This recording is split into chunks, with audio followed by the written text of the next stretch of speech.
생각나나요 아주 오래전 그대 내게 줬던 꽃병 흐드러지게 핀 검붉은 장미를 가득 꽂은 꽃병 우리 맘이 꽃으로 피어난다면 바로 너겠구나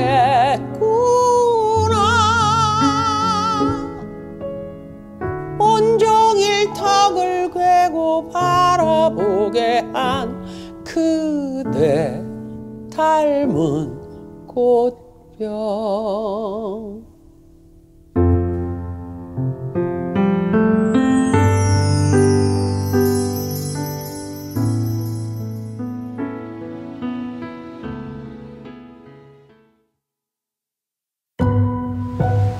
제주도는 아름다워. 아름다운 건 그 안에 슬픈 이야기가 있기 때문에 더 처연하게 아름다워. 맞아. 4.3 그 모든 4월에 일어난 슬픈 이야기. 안녕하세요. 네. 안녕하세요. 안녕하세요. 와주셔서 감사합니다. 11살 때 4.3 사건 나니까 숨어 살기 시작했어요. 숲속에. 숲속에? 네. 내가 안 잡혀가려고 뭐 다락이든지 뭐 이제 굴 속으로 숨는 그런. 근데 도발대들 오면은 걸릴만 하면 무조건 죽여버려. 눈에 띄면 죽였다는 얘기예요? 아기고 막 백날 할망이라도. 사는 죽을 사, 네. 삶은 살다의 삶. 네, 4.3이다.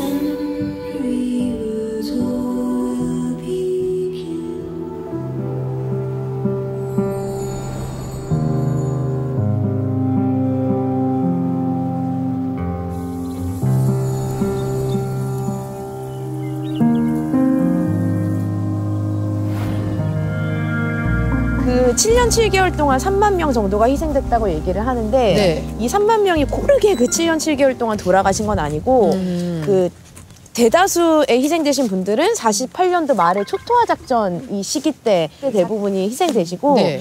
아 이제 조금 나아졌나 보다라고 생각했는데 한국 전쟁이 터지죠. 일어났죠. 예. 그래서 네. 그 사람들이 이제 잡혀가서 네. 구금됐다가 네. 그 학살이 되죠. 그럼 지금 이 길은 이제 섣다루름 올라가는 가는 길이죠. 길인데 요 길이 이제 좀 길잖아요. 네, 네. 당시에 이제 서다루름에서 학살되신 분들의 소식을 듣고 유가족들이 네, 이제 네. 그 총소리를 듣고 막 이제 이 길을 달려와가지고 저 이제 오름까지 가신 거죠. 네, 네. 그래서 사실은 지금 우리가 걷고 있는 이 길이 네. 당시에 유가족들이 시신을 찾기 위해서 걸어왔던 그 길이 그대로 남아있는 겁니다. 소름 끼쳤어요 방금.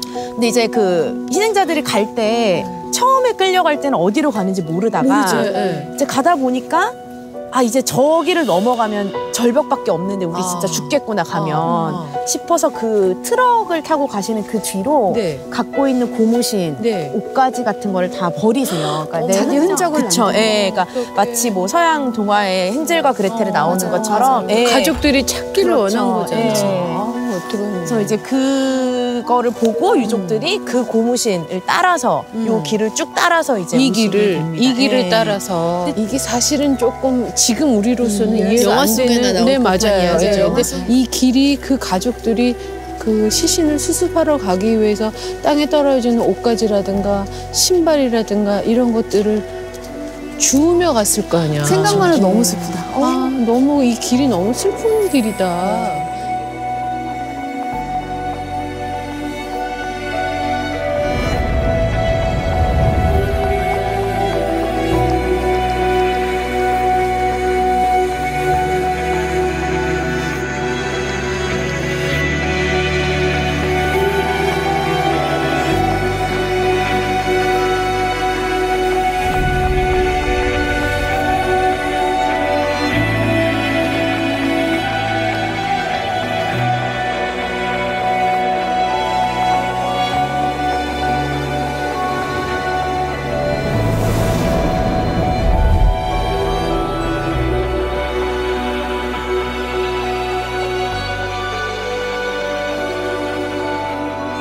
이제 울프파인 지형의 양쪽으로 학살터가 나뉘어져 있어요. 그래서 두 군데서 이제 끌려오신 분들이 어머, 한 어머, 곳, 어머, 한 분은 어머. 한 집단은 이쪽에서 학살되시고 네. 또 한 분들은 이제 이쪽에서 학살이 되십니다. 그 학살되고 나서, 그러니까 희생당하고 난 뒤에 시신을 이렇게 구덩이가 있는 상태에서 그냥 거기에 그냥 다 한꺼번에 밀어 넣었다는 얘기잖아요. 그쵸. 저 위에 회색 간판 보이시죠? 네네. 이제 사람들을 저 위에서 총살을 시켜서 이쪽 구덩이로 떨어뜨린 거예요. 아, 저 위에서. 근데 사실은 저기서 총에 맞고 시신이 떨어졌을 때 또 이런 철근 같은 데 찔려서 더 형태를 알아보기가 어려웠겠죠. 진짜 잔인하고 잔인하네요. 그게 심지어 같은 그렇죠. 민족 사람들이 네네. 그랬다는 게 아무리 생각을 해도 그러면 가족들이 그 시신을 수습을 할 수 있었나요? 그 당시에는? 그때 어려웠죠.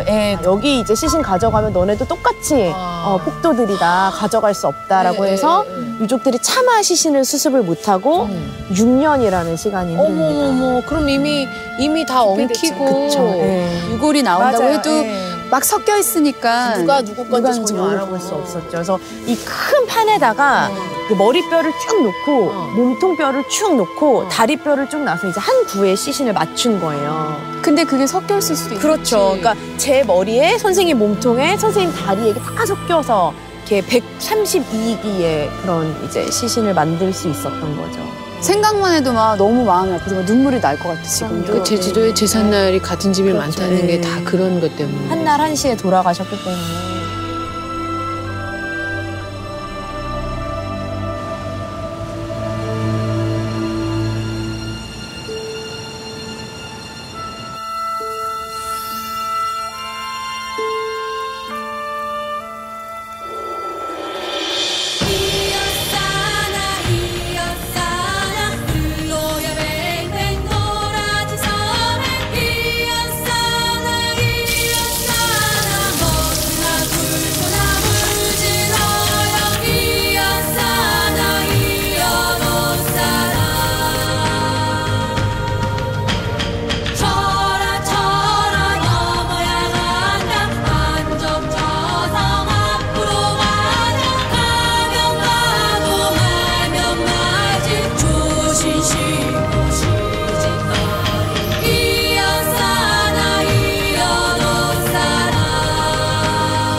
고급 요리 아니에요? 고급 요리? 어렵고 힘든 시기를 보낸 생존자 어르신분들을 위해서 또 특별하게 드셨던 아주 귀한 음식, 귀한 음식을 이렇게 준비했습니다. 와, 고맙습니다. 전복이나 소라는 사실 이게 막 그렇게 막 옛날에는 막 먹던 음식은 아니었잖아요. 그 귀한 날. 예, 그 옛날에 요즘에가 아, 이건 뭐예요? 돈배고기. 야. 아, 제주도 하면 돈배고기가 생각이 나요, 그렇죠. 진짜. 아, 고맙습니다. 감사합니다. 저는 왜 돈배고기인가 했더니 돈배가 도마란 뜻이더라고요. 도마 위에서 썬다고. 아, 잡수세요. 네. 좀 잡수세요. 예. 한 점 잘 뜨셔야지. 먹겠습니다. 이거 뒤에 예. 열로 하신 거 아니에요? 맛있다. 맛있어? 이거 옛날에는 진짜 귀해가지고 그냥 4.3 이후는 더 못 드셨겠어요. 잘도 귀했죠. 보약으로. 아프면은 전복 같은 거 해오면은 이게 막 기름 넣게 해갖고 죽 써서 환자한테 주는 거지. 우리들은 이거 먹어볼 생각 안 했고 이제 이런 소라는 해녀들이 가면은 어쩌다가 그 이제 소라 하나 불에다 불 펴는 뒤 던정 부어주면은 어쩌다가 얻어먹고. 어쩌다가. 이 돈백고기는 제주도에서 가을 농사를 다 짓고 나면은 그 힘을 보충하기 위해서 동네에서 그 돼지를 잡아요. 그 추렴이라고 하는데 추렴. 예.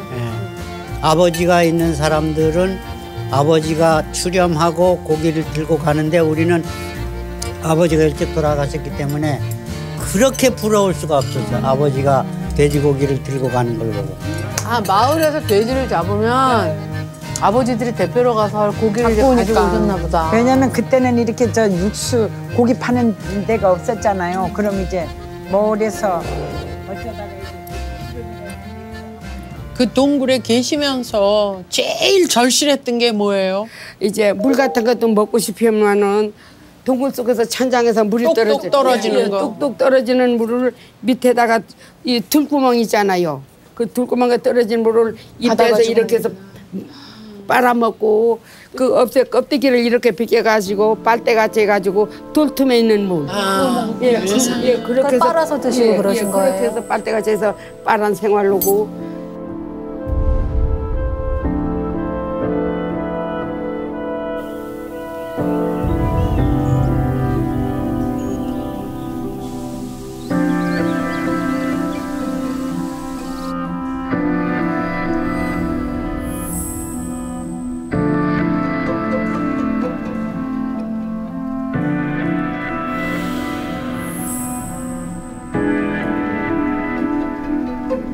여기서 이제 한 200명 정도, 100명에서 200명 정도가 사셨다고.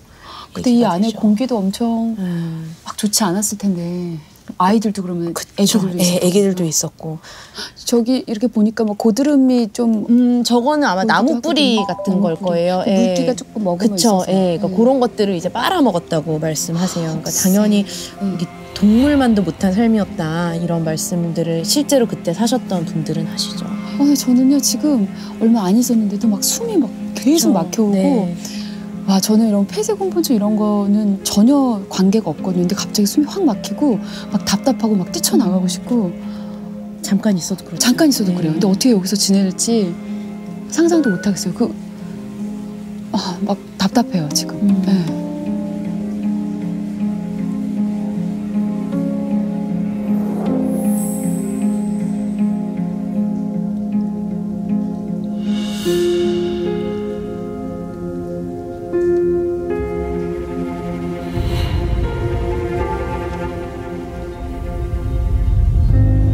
그러면 그 어머님 동굴에서 얼마 만에 나오신 거예요? 우리 동굴에서 한 4, 50일 살았어요. 근데 지금 말씀하시는 때가 이제 겨울이니까 겨울이죠. 동굴에서 얼마나 추웠겠어요? 동굴 속에서 나와 보니까 그 대낮 눈이 이만큼 셌어요. 우리 어린 애기인데 동물은 물을 바꿔서 눈이 빠졌어요. 그렇게 빠졌는데 남자들이 나무떼기로 눈을 발자국을 이렇게 하면서 뒷바퀴면서 올라갔어요.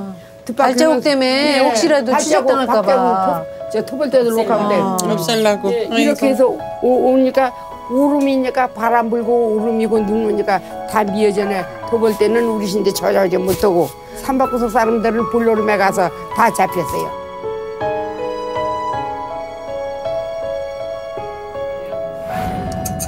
근데 계엄령이 내려지고 나서 해제되고 난 다음에 그럼 이제 조금 잠잠해져야 되는데 그 계엄령 해제 이후에는 어떻게 됐어요? 계엄령은 이제 48년 11월 17일 날에 계엄이 선포됐다가 그해 12월 31일 날에 해제가 됐습니다. 형식상으로는. 하지만 학살은 계속됐죠. 그러니까 왜 계엄령이 해제되고 난 다음에도 왜 학살이 계속된 거예요? 그때 우리는 굴 속에 살다가 나와서 이제 계엄령 시절 때 해제되고 지금은 내려오면 살려준다고 막 그런 비라를 뿌렸어요. 경찰들이 다니면서 그냥 그 비라를 봐가지고 저 자소에 내려가세요. 이렇게 순들러 내려가면 그 순경들 하는 말이 폭도 새끼들 자소에 내려왔다고 아주 찌꺼정했어요. 아주 찌꺼서 하는데 자수했는데 또 잡아가고. 그래서 우리 애기 데리고 할머니 데리고 그때 우리 마을 사람은 한 5집 사람은 한 번에 자수를 했어요. 단축공장 그 단축공장에서 우리가 징역을 3, 4개월 이상 살았어요. 징역 살았어요. 식구들에다가 징역 사신 거예요? 식구들이 다. 살려줄 테니까 내려오래 놓고는? 내려오래 해놓고 그때 징역을 살았어요. 아이고. 아니 나이가 그때 어리셨잖아요. 그러면 왜 나한테 지금 이런 일이 일어나는지를 아셨어요? 그때는 몰랐지. 그냥 시국탄만 했어요. 시국탄만. 나라가 이러니까 요 놈의 시국이 뭔 놈의 시국이 우리를 이렇게 하는지 시국만 탄만 했지 누게 따면 연거 우리는 아이들이는 몰랐어. 49년도 한 6월쯤 되면 무장대가 거의 괴멸 상태에 이르게 됩니다.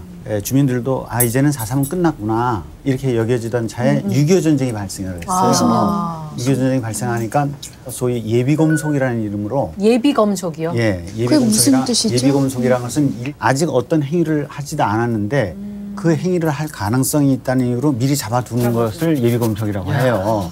응?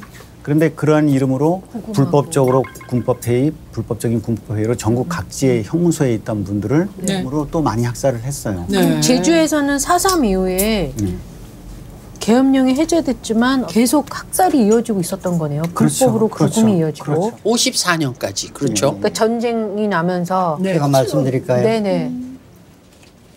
그 용자 숙자가 예비검속에 희생이 됐는데, 예, 그러니까 한림지서에서 하루 아침에는 일찍 와서 동네 젊은 사람 다 모여라 해서 명단을 가지고 와서 이 호명을 합니다.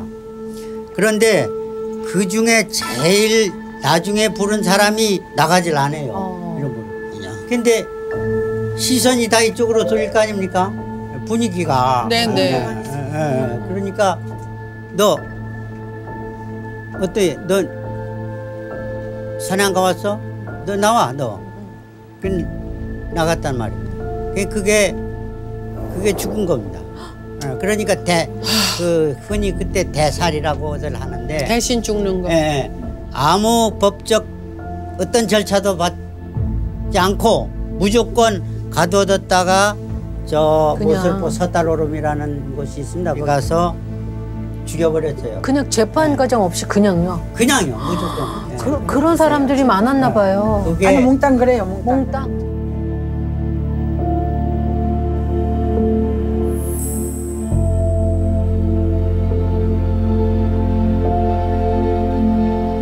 여기에 이름이 백조일손 묘역이다, 백조일손 지지다라고 얘기를 하는데 그 의미는 100명의 다른 조상을 가졌지만 우리는 모두 하나의 자손이다라는 뜻이에요. 그래서 그 뜻으로. 예, 그러니까 여기 우리 한날 한시에 우리 선조들이 다 한날 한시에 돌아가셨으니까 우리가 항상 한 마음으로 와서 벌초를 할 때도 반드시 같이 벌초하고 함께 이 영혼들을 위로한다라는 마음으로 여기 백조일손 지지라고 이야기를 합니다.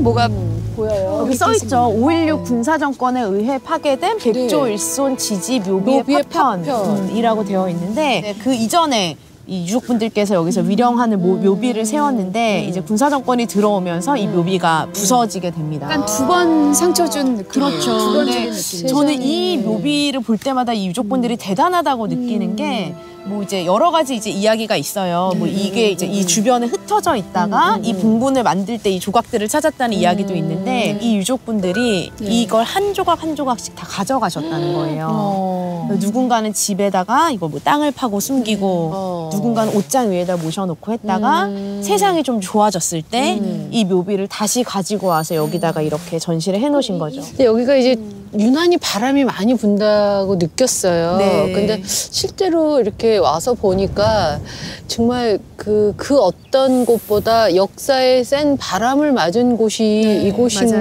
아닌가라는 생각이 들면서 그래도 그거를 지키고 그 정신을 가져가기 위해서 이런 것들을 그냥 보관하시고 잘 이제 관리를 하셨다는 게 앞으로 이제 이 제주 4.3이 조금 더 빨리 좀 원활하게 해결됐으면 하는 그런 생각이 드네요. 그 진실을 찾으려고 노력했던 유족들의 마음이 전 저기에 고스란히 남아있는 것 같아요. 이게 뭐든지 뭐 파괴됐다고 해서 버려지는 게 아니라 그걸 통해서 우리가 역사를 볼 수 있는 것들은 잘 간직해야 되잖아요. 깨어진 마음이 막 또 이렇게 뭉쳐있는 것처럼. 맞습니다. 우리 그래도 여기까지 왔으니까 여기 그냥 갈 순 없고 묵념하고 가는 게 좋을 것 같아요.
뭐 사실 저희가 이해할 수 없을 정도로 너무 억울한 희생들이 많았을 것 같은데 이게 왜 진작 알려지지 않았고 왜 침묵을 했어야 되는지. 그렇죠. 그냥 입을 얘기를 못하는 상황이 있었나 봐요. 이걸 얘기하면 안 되는. 이것도 말하면 잡혀갔어요. 아 여기 가만히 앉아서 하면은 너도 옛날에 뭐 했잖아 이런 식 해서 그럼 그냥 잡아가 버리잖아요. 그냥 추모만 해도 잡아갔었다면서요. 그 우리 마을에서 군 6.25 사변 나니까 군회를 갔대요. 그래서 이제 군에 가서 전사하고 오니까 아이고 이거 젊은 사람 가서 억울하게 죽었으니까 상여를 놀려준가 봐요. 그 날이 4.3 났던 날에 그러니까 이제 4.3 했던 그 기억을 떠올리면서 막 아이고 하면서 울었대요. 그러니까 그것이 이제 파출소로 함덕 파출소로 신고가 돼갖고 이제 거기 온 사람 다 붙잡혀 가서 맞고 아이고 왜 울었냐 이거예요. 그게 그 북촌이 아이고 사건이에요. 4.3인데 빨갱이로 너네 빨갱이 마을에서 빨갱이로 너네 총살 당해서 죽었는데 뭐를 하려고 이제 빨갱이들이 운다 이래갖고 그 사상을 의심해갖고 또 잡아간 거지. 아이고 울어서 아이고 사건. 아이고 사건. 그래서 아이고 사건. 4.3 때 희생당한 사람들을 추모하면서 울었다는 이유로 경찰서에 끌려가고 매를 맞고 이장인 심할서를 다시는 이렇게 집단적으로 울지 않겠노라고 심할서 쓰고 나서야 풀어날 수가 있었어요. 우리 자유도 없었던 그러다가 거잖아요. 무려 18년이나 된 지난 후에 순이 삼촌이라는 소설을 통해서 그걸 알려진 거예요. 근데 그 책은 금방 판매 금지 조치가 되고 그렇죠. 작가는 군정보기관에 끌려가고 또 고문을 받고 그런 게 70년대 후반에 이게 얼마 전이네요. 네. 바른 말 하면은 일단 다 죽는 거네요. 그거에 대해서 이제 이렇군 저렇군 이건 아니다라고 얘기한 사람들은 다 죽은 거잖아요. 소위 말해서 제주도에서. 근데 입을 다물고 있었었는데도 불구하고. 그러니까 여기 앉았는데 우리가 이렇게 사이좋게 이웃이니까 같이 밥도 먹고 하잖아요. 그 사회 생활을 하다 보면 감정이 좀 기분 나쁜 일도 있잖아요. 그러면 너도 신랑 뭐 어디에 올라갔지 않느냐. 막 그런 식으로 해버리면은 한마디로 그냥 함덕 그 지서에 끌려가고 가서 또 교도소로 넘어가고 막 그런 혼란기를 꺾었죠. 오 선생님도 그 비슷한 경험이 있으세요? 우리 큰 형님이 때문에 내가 그렇게 연좌제로 피해를 많이 봤는데 내가 교직에 있는데 1년에 2번 봄, 가을에 정보과 형사들이 와서 내 동향을 파악하고 보고하는 모양입니다. 그때까지는 몰랐어요. 교장실에 와서 자시 물고 가면은 가버리면 교장선생님이 날 물어. 도대체 당신 어디 다니면서 무슨 짓을 하고 다니냐. 어떤 사람이냐. 아버지나 형님이나 누구 가족 중에 사상이라든지 이런데 연관이 있는 사람이 있느냐. 그래요. 그때부터 나는 1년에 2번 꼬박 동향 보고 차이하니까 이거 안 되겠다. 그래서 나 마음속에는 벌써 제일 교포가 되어 있었어요. 일본에 가지 않았는데 교포가 됐습니다. 제일 먼저 교감, 교장을 포기한 사람을 제일 교포라고. 제일 먼저 교장 고감을 포기한 올라가실 수 없었다는 얘기죠. 진급이 안 되는 거지. 진급이 안 되는 거죠. 마음속으로 나는 이제는 벌써 조직인 매력을 이제 떨어뜨렸고 이제는 고향에 가서 농사나 짓고 조용하게 살자 이런 생각으로 제일 교포가 되어 있었고. 뭐 물론 전쟁이 났다고는 하지만 모든 게 끝났다고 생각했는데 주변 사람들 중에 이유 없이 끌려가고 우리는 재판도 없이 처형당하고 끌려가지는 않았는데 우리 그 사촌 동생이 육사를 합격을 했는데 아버지가 그 빨갱이라 해갖고 그 군에도 못 가고 그런 분이 그게 그 일종의 연좌제. 그래서 그런 거예요. 그다음에 이제 그 교편을 또 잡으러 들어갔는데 그 신상을 굉장히 털어서 얼마 동안은 그 발령을 못 받아갖고 그렇게 그냥 그 못 살게 굴고 그냥 그런 거 등등이고 또 우리 마을에는 그런 게 참 많아요.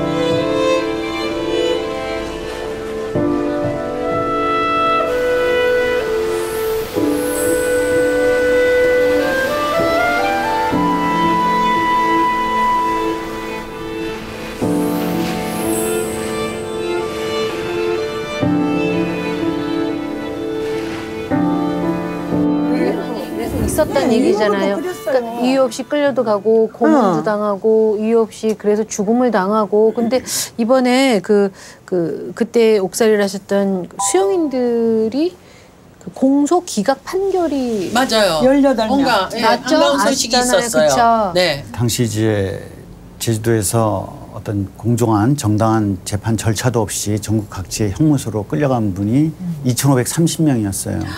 2,530명인데 1999년도에 이제 당시 새정치국민회의 추미애 의원이 이제 저하고 같이 이제 소통을 하면서 국가기록원에서 수용인 명부를 발굴하게 됐습니다. 그래서 수용인 명부를 통해서 비로소 이분들이 어느 형무소에 갇혔다가 학살당했구나라는 그 근거를 확보하게 된 거죠. 네. 네. 이 보고서를 보니 이 수용 자체가 무슨 죄를 져서 간 게 아니라 불법 감금됐다. 이것도 희생자다. 그래서 수용자도 희생자 개념으로 포함시켰습니다.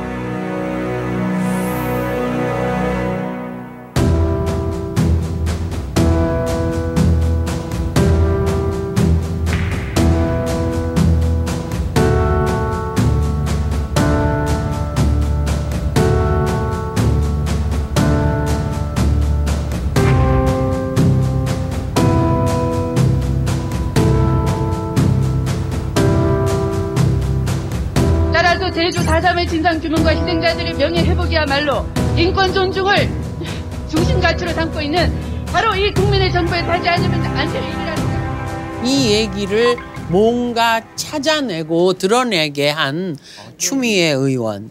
네. 그분을 기점으로 해서 하여튼 모든 게 이렇게 좀 양지 쪽으로 나왔어요, 얘기가. 그래서 오늘 저희한테 영상 통화를 하셨어요. 네. 나오셨다 그래서. 안녕하세요. 잘 보입니다. 안녕하세요. 안녕하세요. 안녕하세요. 네, 바쁘신 중에 전화 감사합니다. 안녕하세요. 예. 요번에 그 공소기각 판결 누구보다 기뻐하셨을 것 같은데 어떠셨어요? 사실 울컥했고요. 법원이 그렇게까지 결단을 내린 거에 대해서는 이제까지 정말 말할 수 없는 고통 속에서 노력해주신 그 제주 도민의 진정성을 법원도 드디어 이해를 했구나 그런 마음이 들었고요. 무엇보다 이 좌우의 시각에서 제멋대로 재단을 하려고 했던 그런 시도가 이제 고리를 끊었구나 그런 그 느낌을 받았어요. 이제 고리를 끊었으니까 이제 시작이잖아요. 그렇죠. 근데 처음에 이거 그 4.3 수용인 명부를 그러니까 처음에 어떤 계기로 발굴을 하시게 됐는지 궁금해요. 그 수용인 명부를 를 비롯한 여러 가지 문건들, 과거 문건들을 마이크로필름화하는 작업을 하는 도중에 저에게 연락이 온 거죠. 네. 그래서 정말 육지 여러 형무소에서 분산된 수용인들 2,500명 가량이 이렇게 다 기록이 돼 있는데 그 중에는 어린 소년 또 사상과 전혀 관련이 없이 살아온 농부 직업이 농부인 분 또 뭐 여성분들도 많이 있었고요. 그래서 이게 정말 근거 없이 얼토당토 않게 이렇게 형을 받고 억울한 삶을 살았구나를 단박에 알 수 있는 기록들이었어요. 그래서 그것이 이제 공론화를 할 수 있는 시초가 됐던 거죠. 네, 김종민 기자가 지금 이 자리에 함께 하고 계시거든요. 두 분 잘 아는 사이시죠? 안녕하세요. 네. 여기 지금 옆에 계세요. 같이 가서 같이 연락을 했었어요. 신생합니다. 네. 도움을 많이 주셨나 봐요. 네. 과정이 쉽지 않으셨죠, 근데? 사실 그 법원의 판결로 이제 시작이라고 아까 하셨는데 많은 희생자들은 이미 돌아가셨거나 그런 상태인 거죠. 그래서 이걸 일괄적으로 명예회복할 수 있는 길이 좀 필요한 것이고요. 그것이 이제 제주 4.3 특별법 개정안에 담겨져 있어요. 그래서 우리가 더 관심을 가지고 이 문제를 조속히 해결해 줄 필요가 있다라는 것이고 그렇게 하기 위해서 저도 많이 여러분과 함께 노력하겠습니다. 위원님, 저기 여기 생존자 3분 나와 계시거든요. 저 안 보이시죠? 저 박미선인데요. 여기 저 생존자 3분에게 마지막으로 하고 싶은 말씀 있으십니까? 네, 이렇게 힘든 세월을 견뎌내 주셔서 먼저 감사드려요. 고맙습니다. 만약에 이렇게 견뎌주시지 않았더라면 법원 판결을 이끌어낼 수가 없었을 것 같잖아요. 이렇게 역사를 바로 세울 수 있는 그런 길을 열어주셔서 감사드립니다. 괜히 연세들이 많으셔가지고 사실 걱정들이 많으세요. 다시 한번 전화 감사합니다. 고맙습니다. 네. 예, 고맙습니다. 네, 제주 4.3 피해자들이 억울한 한을 조금은 풀게 됐습니다. 수십 년간 가슴에 응어리를 지닌 채 살다 마침내 범죄자 꼬리표를 떼게 된 수형인들은 기쁨을 감추지 못했습니다.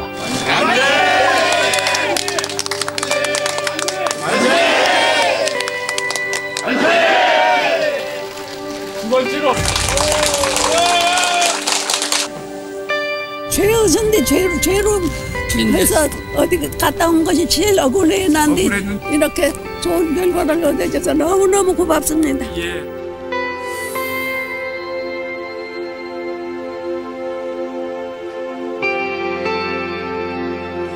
이 손지장 한번 잘못 찍었다가 그런 징역살이, 형무소살이 이제 사회적으로 잘도 고개 못 들어서 일때까지 71년 동안 살고 그 판결문이 내리니까 자기도 모르게 눈물이 자르하게 납두다기. 근데 그 지장 한번 잘못 찍어서 그렇게 됐다고 하셨는데 그럼 그 당시에 무슨 혐의로 이렇게 들어가셨던 거예요?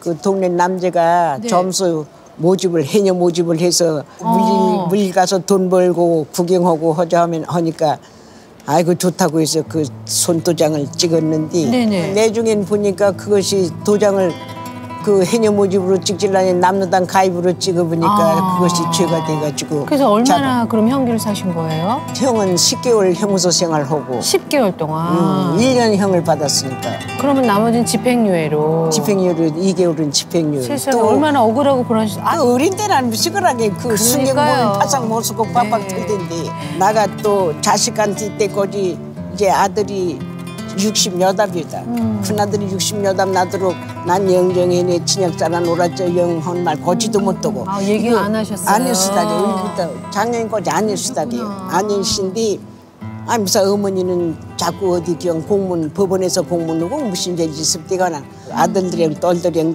다 모여다 나네. 나 이래저래네 도장을 잘못 소관 찍었다네. 진역까지 살아놓으라네. 너희한테 고르면 저 우리 막 진역 따르구나 영이라도 할 건가. 불쌍이라도 내길 건가 해 너시 걷지 못해라 한데 아이고 어머 그것이 아니고 이젠 명예 회복되고 무죄 판결 받으나 우리 축하했네. 그다 어머 그냥 자식들이 식당에 돌아가네 축하합니다. 어머 그냥 식사도 좀 사 먹고 했수다게. 안에 여답산 애월 좋죠. 알아도 거기서 살았네. 너무 오랜 시간이 걸렸지만 그렇게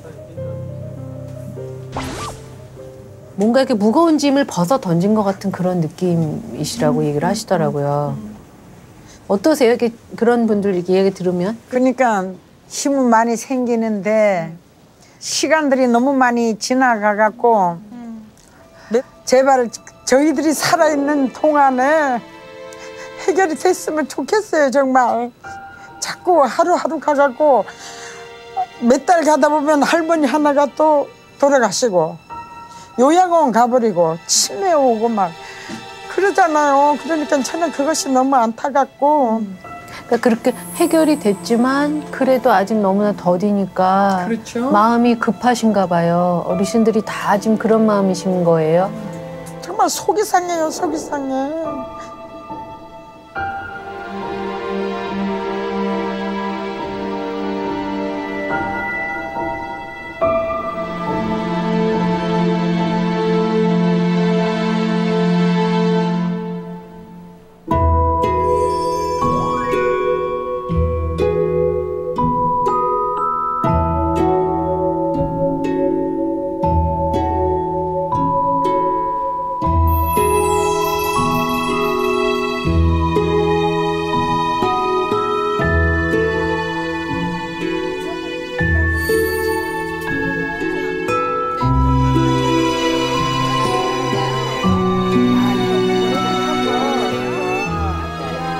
말씀하셨잖아요. 그 동굴에서 먹을 거 없어서 이거 범벅 잡수셨다고? 메밀가루 해서 고구마랑 메밀가루랑. 근데 이거 막 고급이라 막 고급 가루로 만들어신 게 몸을 범벅이라도 이건 고급. 이거 범벅. 고급. 껍데기에 가까운 그거를 가지고. 맛있다. 이거는 뭐예요, 이거? 이건 신다리. 전에 보리밥 쉬면은 그것도 아까워서 누르게 발효시켜가지고 음료를 막걸리예요? 술이에요? 식혜와 막걸리, 요구르트 뭐 이런 거. 냉장고 같은 거 없었잖아요 옛날에는. 그러면 보리밥을 해놓으면 밭에도 가져가고 하다 보면 먹다 보면 쉬어. 그러면 솥에다 놔갖고 일부러 막 썩히는 거라 이제. 띄워. 띄워. 그래갖고 그다음에는 물 넣어갖고 막 끓여. 자, 그 신다리.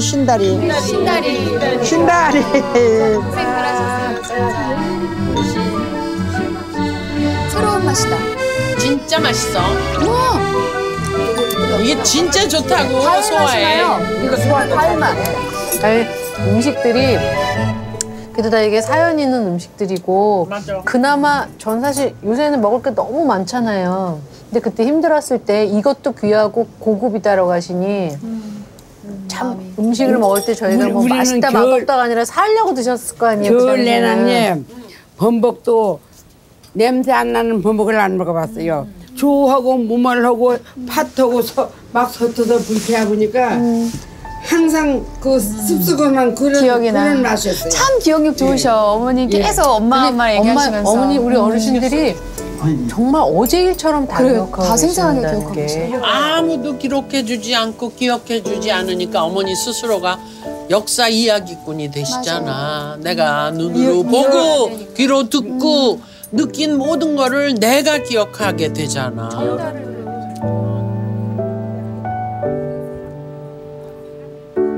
저희가요 사실 오늘 제주 4.3에 대한 얘기는 계속 하고 있지만 정확한 명칭이 없잖아요. 그러니까 뭐 왕주 민주항쟁 이런 식으로 이제 명칭이 다 생겼는데 4.3은 아직 명칭이 없잖아요. 맞아요. 과거에는 4.3 공산 폭동 군사정부 시절에는 그렇게 얘기를 했죠.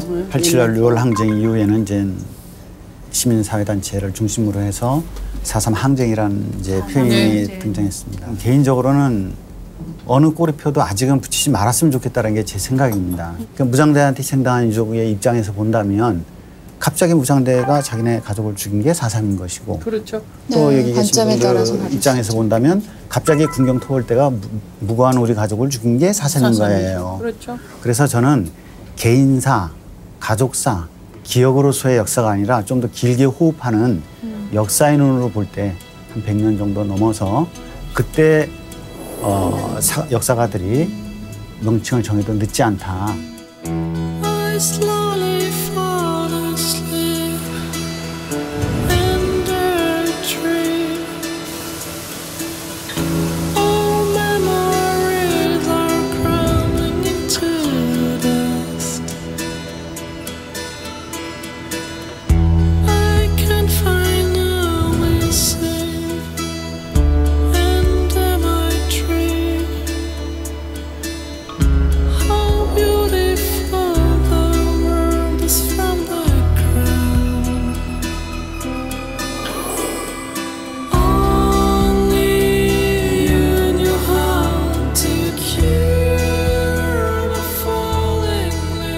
저희가 더 많은 이야기를 담고 싶은데 방송 시간이 또 한정이 돼 있어서 속 시원하게 다 말씀 못 하셔야 일단 죄송해요. 네, 그래요. 글쎄 아주 속에 있는 말 시원하게 하진 못했지만은 좀 속이 풀리는 것 같습니다. 예.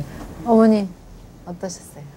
속에 있는 말을 다 하려고 나왔는데 반밖에 못 해가지고 좀 서운하긴 해도 그래도 괜찮습니다. 이렇게 선생님들한테 이런 얘기라도 할 수 있으니까 그래도 오래 사니까 이런 말이라도 할 수 있어서 진짜 다행으로 생각하고 있어요. 그러니까 지금 살아계시니까 저도 알았고 아마 방송 나가면 많은 분들이 아실 거예요. 그러니까요. 제가 근데 한마디 꼭 드리고 싶은 얘기가 있는데 이제 오늘 여기 계신 분들이 10살, 11살 이런 분들이거든요. 지금 보면 초등학교 4, 5학년 학생들이에요. 저는 9살이에요. 예, 9살 이런 꼬마들인데 어떤 분들은 부모 다 잃어서 아까처럼 보육원에서 자랐던 그러한 분들이 그 어린 손으로 다시 마을을 집을 일으켜 세우고 이토록 아름답게 제주도를 복원시켜 놓은 겁니다.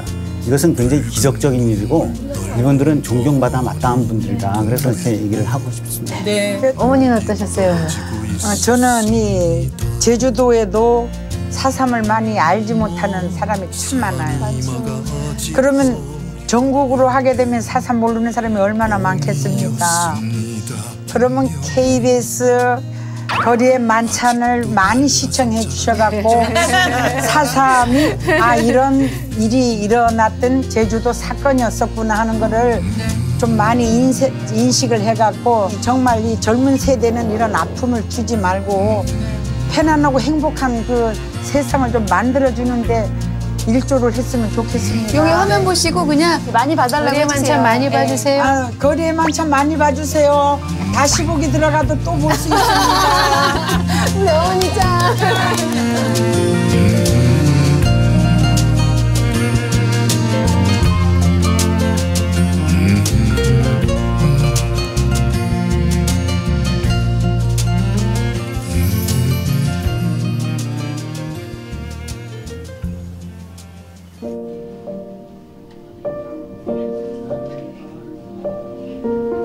네, 좋아요.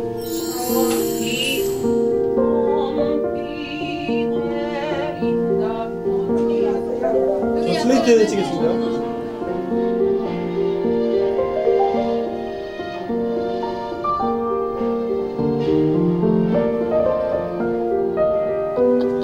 금방 나가겠습니다.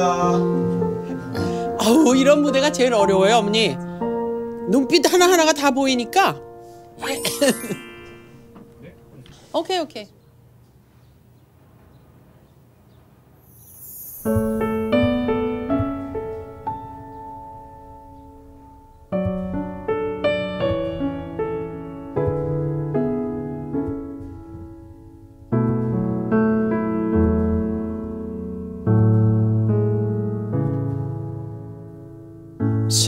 생각나나요 아주 오래전 그대 내게 줬던 꽃병 흐드러지게 핀 검붉은 장미를 가득 꽂은 꽃병 우리 맘이 꽃으로 피어난다면 바로 너겠구나.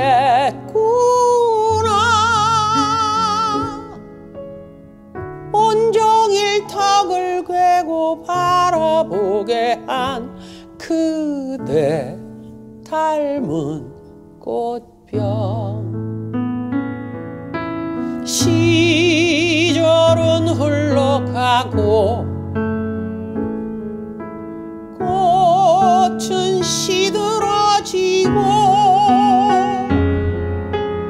나와 그대가 함께였다는 게 아스라이 흐려져도 어느 모퉁이라도 어느 꽃을 보아도 나의 마음은 깊게 아려오네요. 그대가 준 꽃병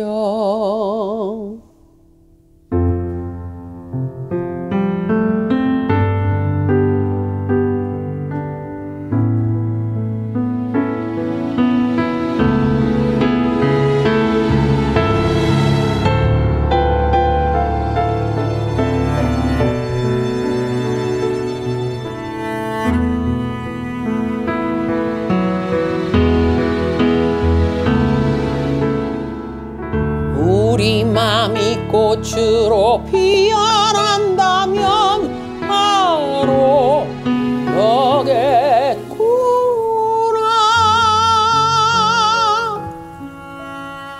온종일 턱을 괴고 바라보게 한 그대 닮은 꽃병 시절은 흘러가고 꽃은 시들어지고 나와 그대가 함께였다는 게 아스라이 흐려져도 어느 모퉁이라도 어느 꽃을 보아도 나의 마음은 깊게 아려오네요. 그대가 준 꽃병 생각나나요? 아주 오래전 그대.